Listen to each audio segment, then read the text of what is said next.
Peggy 18.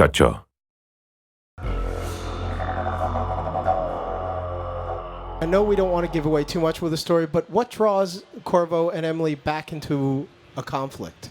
Yeah, we're trying to avoid spoilers for everybody because our fans get really serious and they get really irked if we say the wrong thing and reveal too much. At the same time, everybody's always curious. So let's just say there's an inciting incident at the beginning of the game, and whether you're playing Corvo or Emily, you're an outlaw. You have to flee Dunwall Tower, and you have to head to the south, the southernmost city in the Empire of the Isles, Karnaca. And you track down a series of quirky new targets, and once again, you can play very brutally, or you can literally play the game without being seen or without killing anyone.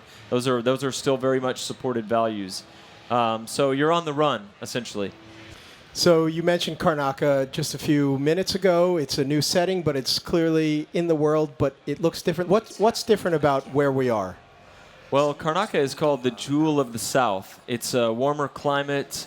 It's kind of modeled, if Dunwall is modeled after Scotland and England, Karnaca might be modeled after Greece or Spain or Italy. It's like Southern Europe.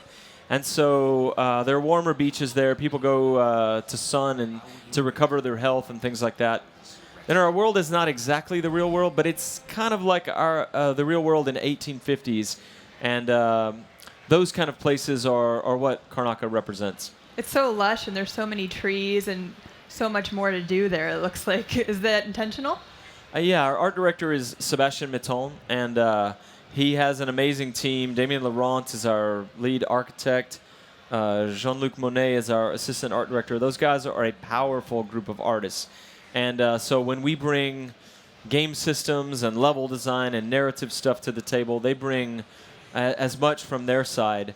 And so early on, they had a strong vision for what the flora and fauna from Karnaca would be and how it would feel different than the chilly, cold British nature of Dunwall.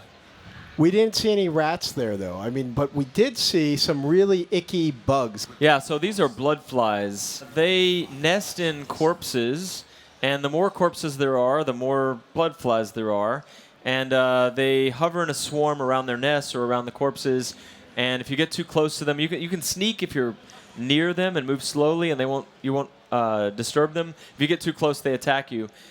But it's a dynamic system. This is something Dinga Bakaba, our lead designer, and I worked out, where with our game design team, if you kill somebody and you leave the body behind and a blood fly finds it, they lay eggs in the body, and another swarm of blood flies eventually will hatch out of the body. So you have another environmental hazard. So it's dynamic. You're encouraged to take the body and deal with it.